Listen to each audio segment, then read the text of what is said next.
Hey, what's up, everybody? Good afternoon. Happy Friday to everybody. Happy Valentine's Day to everybody, too. Probably not a great night to do this because it's Valentine's Day. If you're here, it probably means one of two things.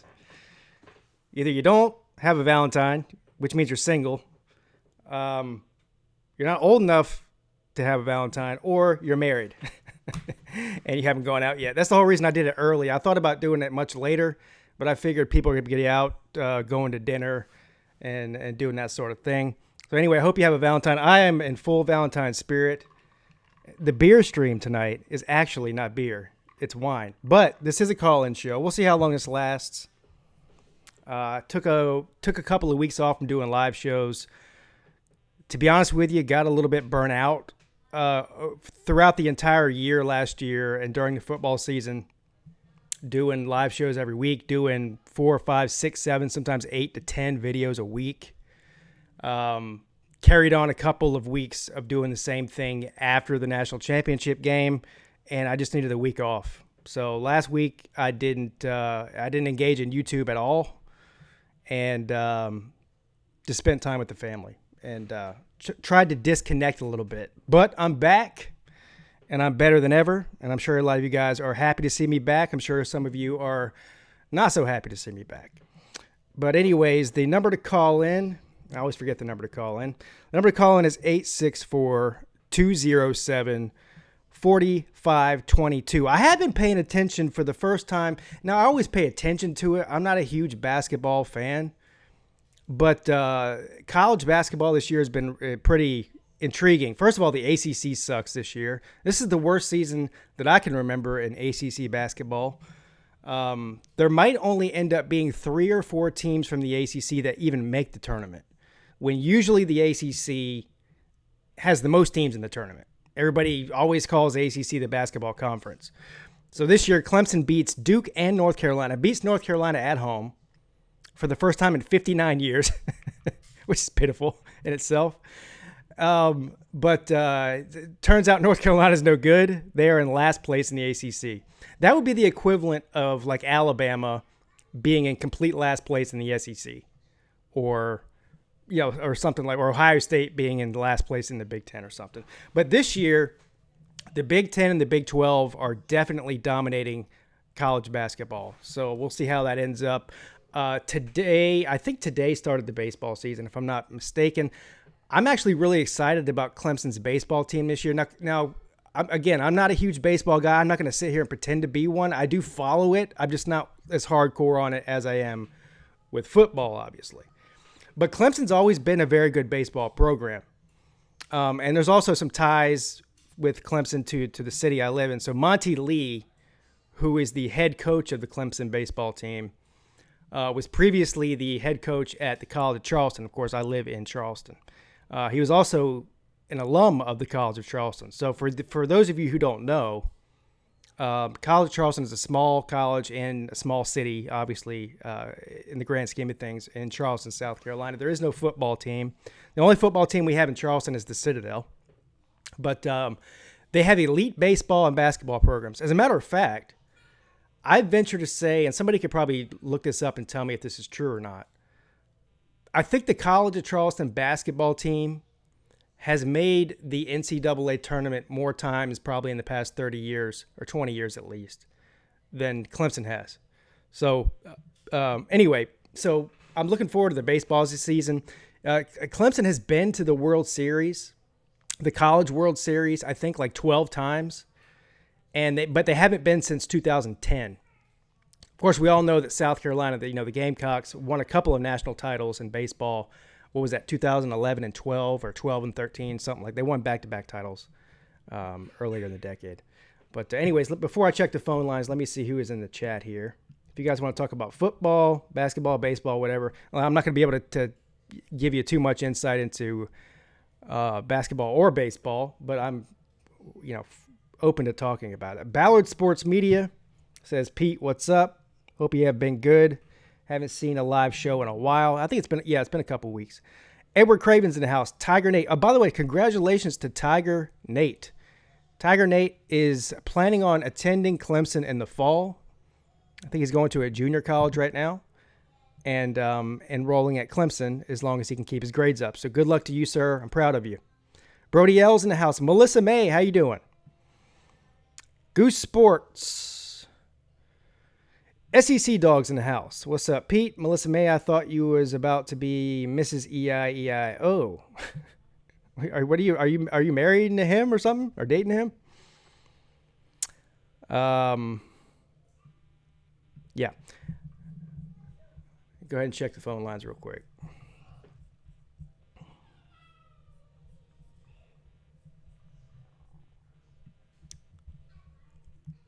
I don't know what something's wrong with my anyway, I'm having technical problems over here, but that's fine. Nobody's on the line right now. So I will just continue to read the chat here. Did anybody see that the video I posted the other day about the NCAA going in front of Congress? That a lot of people miss that because with everything else that's going on in politics right now, that wasn't like a front page story or anything. But I thought it was interesting because, well, it's interesting for a lot of reasons. Because there's people out there like myself that think there's a potential that this pay-for-play thing or name, image, and likeness thing in the NCAA that's probably going to happen starting in 2023 could potentially ruin college football as we know it. I know there's a lot of different people, different theories out there, people that agree with that, people that disagree with that. I'm not here to tell you you're right and I'm wrong or I'm right and you're wrong or anything like that. But the bottom line is it's going to happen. And the reason this came about was because of the bill that was passed in California earlier last year. But the real reason is because the NCAA is actually asking for help from the government, from the Congress, essentially, to help regulate this. And look, I would rather ask anybody on the planet to help with something other than the United States Congress at this point. Why would you ask a group of individuals that's so incompetent at doing their own job and running their own states to oversee what's going on in the world of sports? This always blows my mind whenever sports figures go in front of Congress. We saw this in baseball with the steroids thing. Congress is not going to solve the problem. But the reason they were asking them for help is because they don't want a situation where certain states have this law or allow this to happen and others don't, because obviously that's a disadvantage if you have multiple conferences over 50 different states. It's a major advantage for one state to have that and one to not do it. But I don't know why they need the Congress's help to do this. Can't the NCAA do like they do with every other rule and just come to a consensus on this? But basically what the NCAA is doing, they're fighting it. That's what it comes down to. They don't want it to happen, but at this point they're powerless. You're not going to be able to stop individual states from making individual laws within that state. There's nothing the NCAA can do about that. So I don't know what they're asking Congress for help for, but what it turned into, this is the most interesting part about it. What it turned into was the Congress rather, basically raking the NCAA over the coals and making them, it was almost like an interrogation, like they were on trial or something. So it backfired on the NCAA. But if you guys, I wish I would have posted a link to the video I watched. It's really boring, but if you have an hour or two and you don't have anything to do, you can actually go watch the questioning or the interrogation or whatever it was, the hearing that they had live, or watch a recording of it. And it's rather interesting. It's rather boring, but again, it's rather interesting if you're really into the subject or really into to college football like I am. So I watched the whole thing, unfortunately. It's 2 hours of my life I'll never get back. But you could just go to YouTube probably and search it. Just search NCAA questioned by Congress or whatever, and you'll see multiple videos that come up. What's up? I'm Armando Gutierrez. You like how I did that? Armando Gutierrez. Hola, hombre. And we're out. I built 6 houses today. You built 6 houses today? Jeez. I bet you are wore out.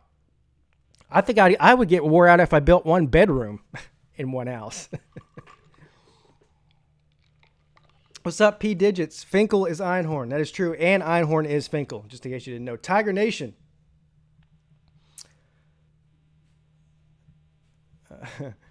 Armando says, Congress is useless. Can't even keep me from sneaking into this country, and I'm half a tard.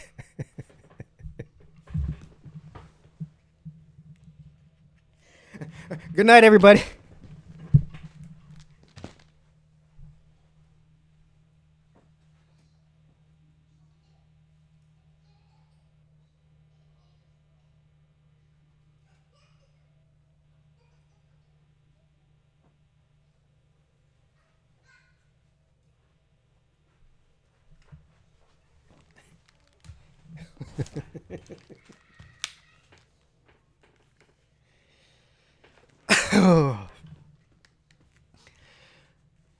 All right. No comment on that. No comment on that. I heard somebody messaged me and said something about. First of all, I owe an apology to somebody. I owe an apology to BVD, Big Vol Daddy. Everybody knows who BVD is. If you're a college football fan on YouTube, you know who BVD is. I was supposed to be on his show. What was it on Monday night? And we scheduled it like a week earlier than that. And I told him I'd be on Monday night. And then I totally flaked out on him. I feel terrible. So Monday ended up being my youngest son's 5th birthday, which when I scheduled it with him, I didn't even think about that. But anyways, I was supposed to be on. He called me like right before I was supposed to go on, and I was out celebrating my son's birthday. I just feel terrible about it. But somebody messaged me and said that BVD was under the weather, and I know he's had some health problems. So I haven't called him or anything. I just heard it like an hour ago. So anybody know anything about? Hopefully he's okay, and hopefully I can get up with him in the near future and apologize in person or on air to him for flaking out on him. I really feel bad about that. But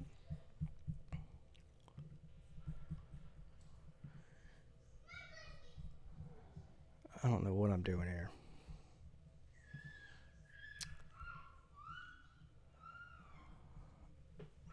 Yeah, I don't know. ACC dog. That's what I was asking. Uncle Lou, there he says, BVD is fine. Good. I'm glad to hear it. I was worried about him.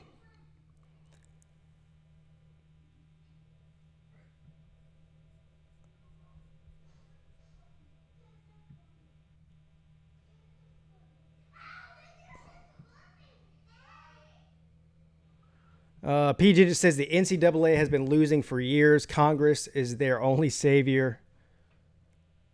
Sad they have to stoop that low.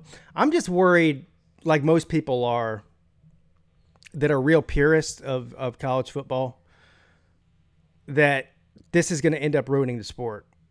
The XFL, some people think that could ruin college football. I'm not one of those people. Look, if you want to go in the NFL and you want to develop as a player, first of all, I don't care. It's not basketball or baseball. Okay.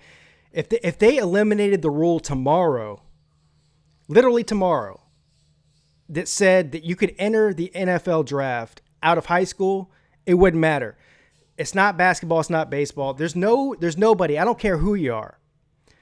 You're not going to have a LeBron James situation in football. You're not going to have a Kobe Bryant situation in football where you can go in day one, 18 years old, and be dominant in the NFL.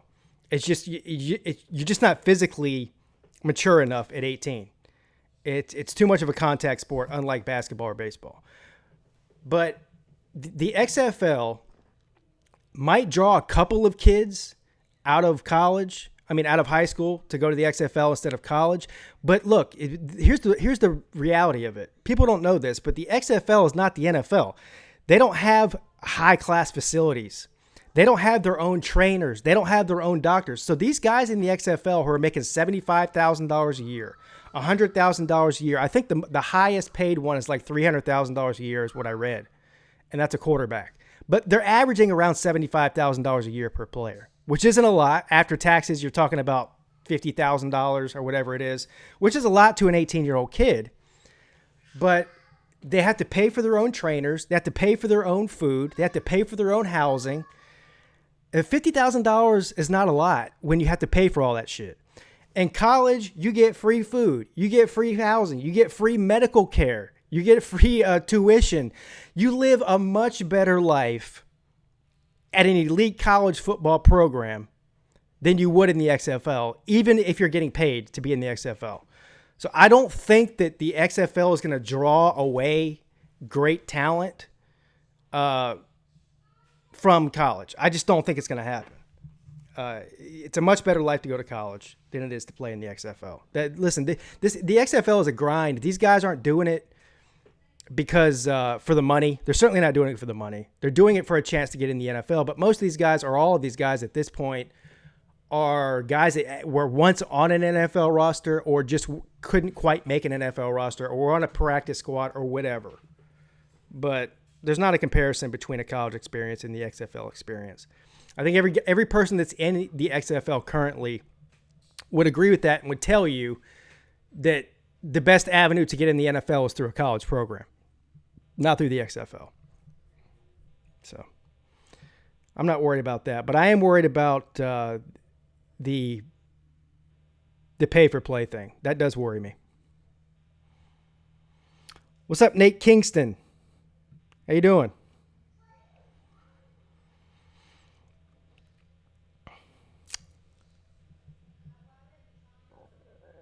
You're talking about Major League Baseball, the Yankees.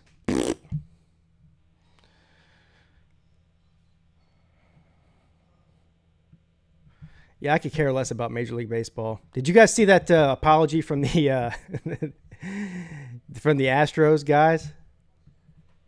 Man.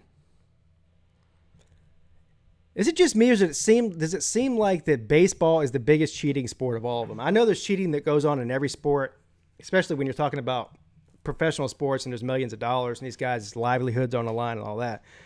But, man, baseball has been the cream of the crop for cheating, hasn't it?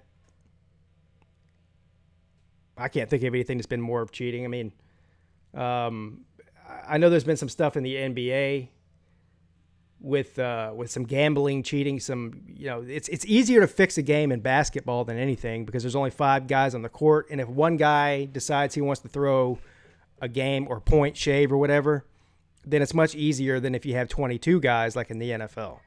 The only way I could think of it would work feasibly in the NFL to point shave at least would be if it's the quarterback because they're touching the ball every play, and even then it would be hard to do. But if you're the star basketball player, the leading scorer or whatever, it would be pretty easy to point shave. But but baseball is just, it seems like one generation after another, is just one big cheating scandal after another.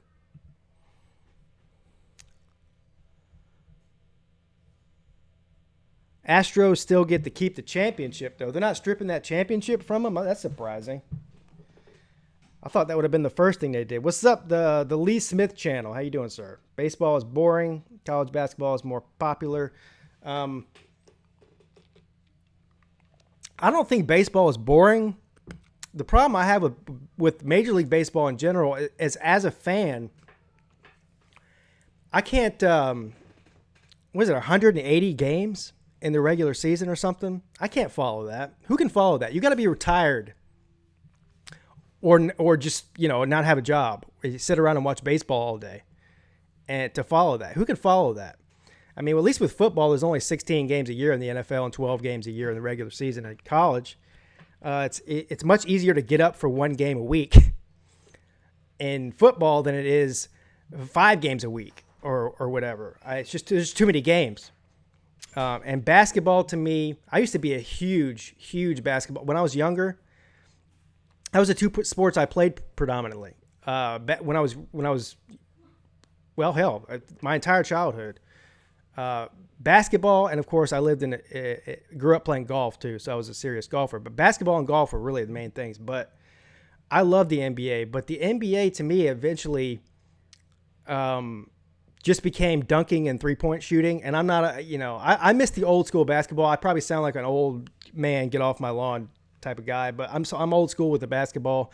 I liked the game in the paint back when Jordan and those guys were playing. It was just a different game. But and they make too much money now too, which if you're making $300 million, and same with baseball, these guys are making $400 million contracts, and of course there's no salary cap in baseball, right? But anyway, it's just not the same as it used to be for me.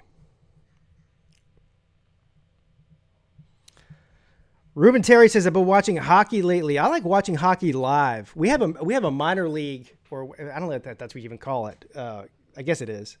A minor league hockey team here in Charleston, the South Carolina Stingrays. I love going to hockey. There's nothing better live than hockey. It's exciting, especially if you're down by the glass. I mean, it's nonstop action, a lot of hitting. It's exciting. Hockey on TV for me, like growing up in the South, hockey is not a huge sport here. Like, for instance, when I was in high school, there was no hockey teams in high school, but now they're everywhere. Now all these high schools around here have hockey teams. They didn't have that when I was a kid. We played street hockey and shit like that, but it wasn't a huge deal. You grow up, like my cousins that live up in Ohio and Pennsylvania when I was growing up, they were all hockey players growing up. But hockey just was never big in the South. But I like watching hockey live. It's exciting. Yeah. The ECHL, that's it. That's what the Stingrays play. They've always been one of the best teams. They've won a couple of, several championships.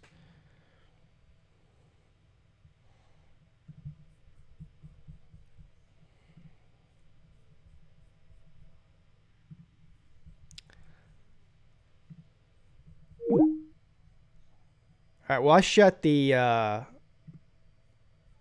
phone lines down because I'm paying for those lines, and I'm not. If nobody's calling, I'm not going to waste my money on them being open. So I'll answer questions here for a couple more minutes. I didn't expect to be a lot of traffic here tonight with it being Valentine's Day. People got more important things to do on Valentine's Day than come and look at my ugly mug. So, but I'll answer a few more questions, and then I'm going to go have my Valentine's Day.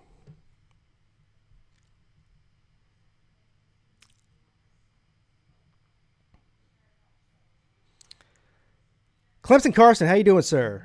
Football and baseball for me, he says. What's up, Mr. Saturday? Ballard Sports Media says Alabama 15-0 next year. Bryce Young winning the Heisman. Do you think Bryce Young's going to start? I'd be surprised if he did. I think you guys might have or Alabama, I say you guys. I think Alabama might have a similar situation this coming season that Clemson had a couple of years ago. I think Mac Jones might be the Kelly Bryant of Alabama. In other words, Mac Jones will start the season out, and it may be either he keeps the job. I don't know. I think Mac Jones is pretty good, so I'm not going to say he can't keep the job. But I think what you'll see is throughout the first half of the season, at some point, Bryce Young will probably surpass him in practice, and then Saban will be left with a dilemma. Does he redshirt Young, or does he make him the starter? And I think he'll eventually make him the starter, but not to start out the season. But it's also hard to bench a guy that's winning. So if Alabama's 6-0 or 7-0 under Mac Jones, it's really hard to bench him for the younger guy. And listen, it was obvious to everybody the year that Tua was a freshman that he was a better quarterback than Jalen Hurts, but Jalen Hurts was the veteran and Jalen Hurts was winning. So it took all the way until the second half of the national championship game when he basically had no choice at that point but to to make the change so he could save the game, and he ended up doing that. But knowing Nick Saban, he's old school, man. I don't think he's going to start. He's not going to start young at the beginning of the season. I'd be shocked if he did.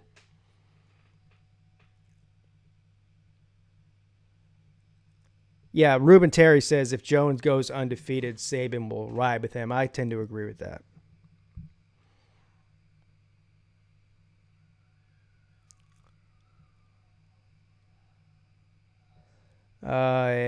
Uncle Lou, you're in Gatlinburg, right? You're actually in Tennessee. Is that what you're saying? He says he's in Gatlinburg. Other than the average IQ being about half of what he's used to, it's pretty nice up here. You know what, Uncle Lou, we're actually planning on going to Gatlinburg in I think September. Yeah, and I've never been there, but I've heard it's pretty. So, well, I won't give you the details, but basically we're planning on going there for, I think, 4 nights in September.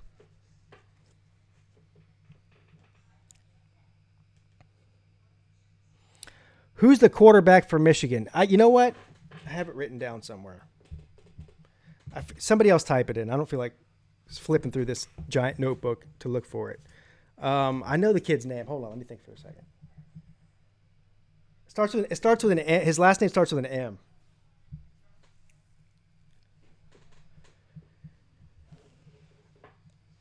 It's awesome. I like it up there. Where are you? Do you get like a cabin, or are you guys staying like, in a hotel or something? I mean, I'm assuming if you go to Gatlinburg, you're going to be like in a mountain cabin or something. Obviously you have internet or you wouldn't be here. So you can't be that remote. But I've heard it's really pretty up there though. Maddox, is that it? No, it's not Andy Maddox, is it? Jake Bentley, no, Jake Bentley's Jake Bentley's going off to Utah. Jake Bentley's going on he got so screwed over by South Carolina that he's decided to become a Mormon. They moved this guy to Mormonism.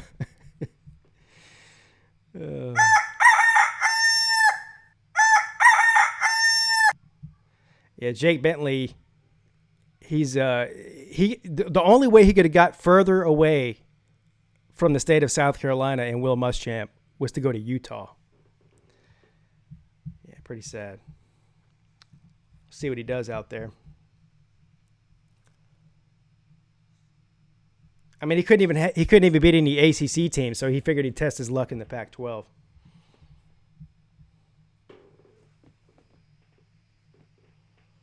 No, I don't.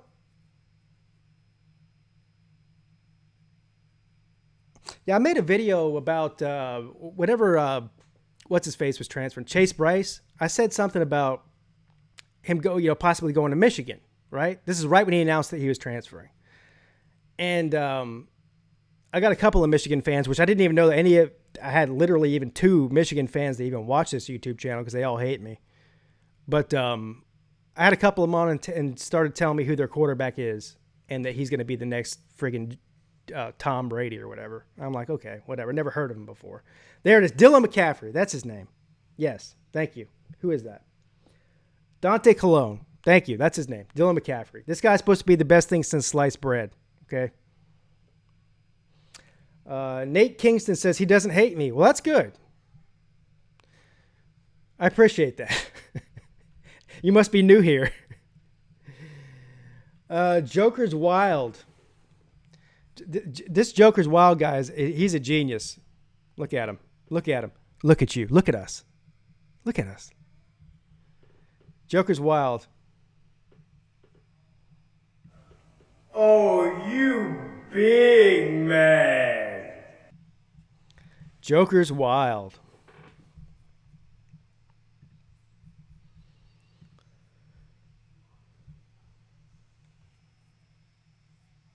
And when they tell me that he's going to be the next Tom Brady, I'm like, wasn't Tom Brady a backup for like 3.5 years?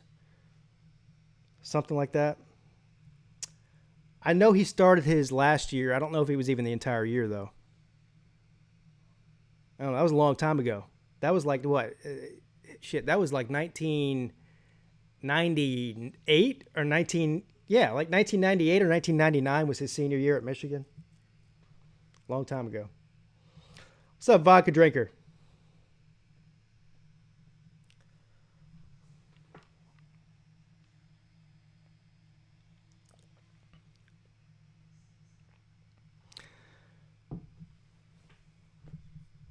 Yeah.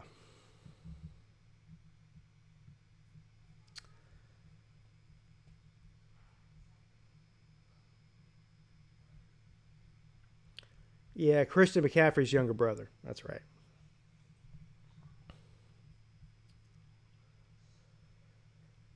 Unfortunately for him, and listen, I don't know, he might be a great player. Um, Unfortunately, he wasn't talked out of going to Michigan.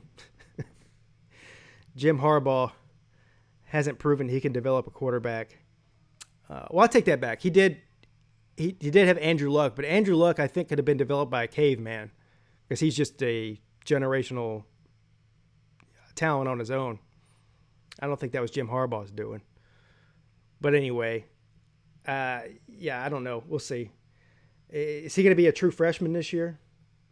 What's up, Vic Beasley? How you doing, sir? Vic Beasley, I heard you getting traded from the Falcons, man. Where are you going to go?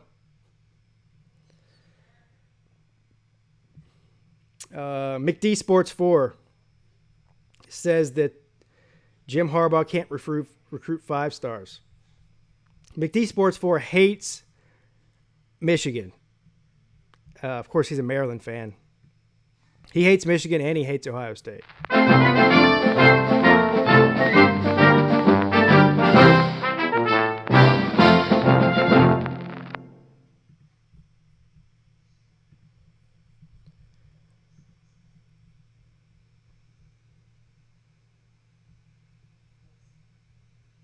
Space Farce says, ladies, look out for these Ohio State players on Valentine's Day.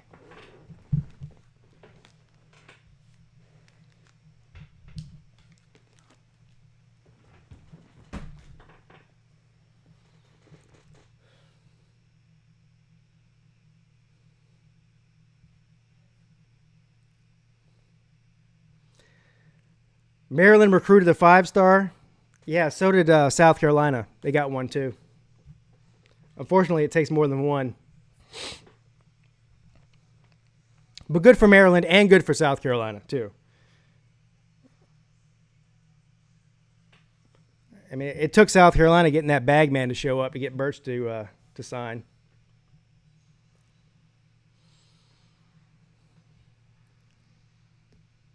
I'm just kidding. I think Birch wanted to go to Columbia the whole time. I think as somebody said his mom was wanting him to go to LSU or something. Plus, he's definitely going to be the man at South Carolina. And at LSU, he would have had a lot of competition. But it only makes sense. I mean, the kid was from Columbia. So, not a shocker there.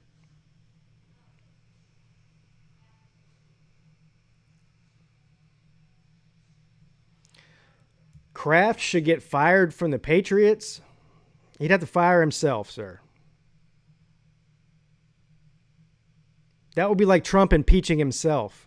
It's not going to happen.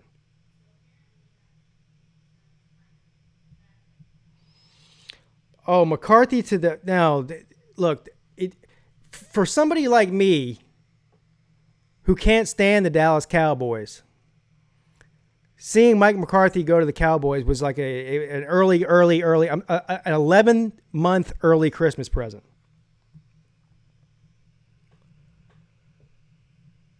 Nothing gives me more joy in life. Well, there's a few things. I can name a couple things that I probably can't say on here. This is a family show. They give me more joy than watching the Dallas Cowboys suck year after year after year. I love it. What are your thoughts on Matt Rule as a Panthers fan? I'm excited, man. I was excited that they fired Ron Rivera in the first place. I wanted Ron Rivera fired a couple years ago, and I'm not one of these people that as soon as you have one bad season, I'm beating the drum to fire a guy. I'm not one of those people. But Listen, Ron Rivera's record at Carolina was not great. Yes, he did take him to the Super Bowl in 2015. Other than that, his record at Carolina was not great. So, and now I will give him credit. They drafted really well at key positions. I mean, there's some Hall of Fame level players that he drafted when he was there. Christian McCaffrey being one of them. Obviously, Luke Kuechly being one of them. He drafted Cam Newton. They came in together. That was his first draft that he ever made, was Cam Newton. But honestly, they just were an underachieving team year after year after year after year. The Matt Rule hire I liked. The Joe Brady hire I liked as well. And I think that David Tepper is obviously he's the richest owner in all of football. He's got more money than any owner of football. When you're talking about a bunch of billionaires, he's the richest of all of them. So he's got deep pockets, and you saw that with how much money he gave Rule and the amount of money he's going to spend. They're going to build a whole new football facility, like a training facility, in the next couple of years. I feel like they're probably going to either massively renovate Bank of America Stadium or build a whole new stadium at some point, probably within the next decade. There's a lot of red tape that goes into that. I mean, you got to figure where that stadium is in uptown Charlotte. It's not like there's a whole bunch of free open land around there to be building a new stadium. So there's logistics as far as that goes. But he's got deep pockets. He's got a vision, and I know he wants to win a Super Bowl. So overall, I'm happy. But anytime you take a guy out of college, and Matt Rule has been a complete stud everywhere he went. He was a stud. He went and rebuilt Temple in a couple of years, took them from a complete dumpster fire to a competitive team. Did the same thing at Baylor. Baylor might have been in the worst shape of any Power 5 program when he took that over with the sanctions and all that stuff that went on. And within 2 seasons, went from a 1-win team to an 11-win team. Absolutely amazing and fantastic. So, but whenever you take a guy from college, and I realize he's coached in the NFL before, not as a head coach, but as a position coach, you never know what's going to happen. So I'm optimistic, and I like Matt Rule, and I think he's a great coach and all that, X's and O's wise as far as talent evaluation. But you just never know. But I'm optimistic about it. There's not another coach out there that they could have hired that I would be more excited about, maybe as excited about, but not more excited about than Rule. So I like it. What's up, Gator Hater? Hashtag Noel Nation. How you doing, sir? Lane White, Panthers can't take Eason. I think they go after Rivers. I don't know why they go after. I do not want them to get Phillip Rivers. Why would you get a guy who's got 18 kids and he's 40 years old? And it would make no sense. You're better off playing with Cam Newton with one leg than Phillip Rivers.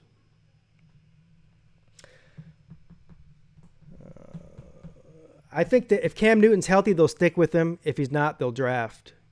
And that evaluation will probably come down till right before the draft. Now, I guarantee you when the combine comes around here shortly, they're going to be evaluating quarterbacks. But I think it's all going to depend on whatever their medical staff says about Cam Newton. If he's 100% healthy, I think they'll stick with him for another year at least. He'll be the cheapest if he's healthy this year, he'll be the cheapest guy that they can get at that talent level. He'll be making $20 million, which is somewhere right around the middle of the pack for starting quarterbacks in the NFL. He's got 1 year left on his contract. Why wouldn't they just ride that year out, see what happens? If he sucks or gets hurt again, then you draft a quarterback. If he plays amazing, then you think about maybe extending his contract. But you may as well squeeze the last bit of the juice out of the orange and get a Cam Newton for $20 million for 1 more year.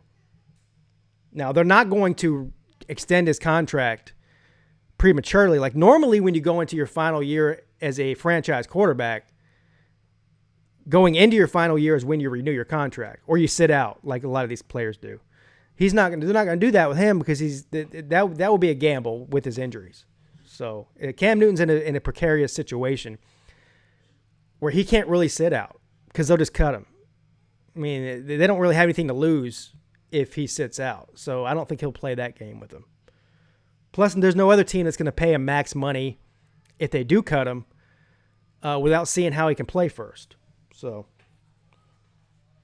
I'd stick with Cam Newton for one more year. If it ends up being a bust, then contract's up. Go into the draft and draft my boy Trevor Lawrence after next year. All right, guys, that's it for me. I'm gonna go spend some time with the family and the Valentine, Mrs. Peete. You guys are all amazing and fantastic, and I will get back on the horse here and start doing these call-in shows again on a weekly basis. I just had to take a little bit of time off, and I just got burnt out. So anyway, the batteries are recharged. I'm back, better than ever. You guys are all amazing and fantastic. If you go out tonight to have a lovely dinner with your loved one, make sure you take an Uber or a cab. Don't get caught busted in drinking and driving or hurt yourself because you had too many glasses of wine. Cheers. Good night, everybody. Pigskin Pete checking out.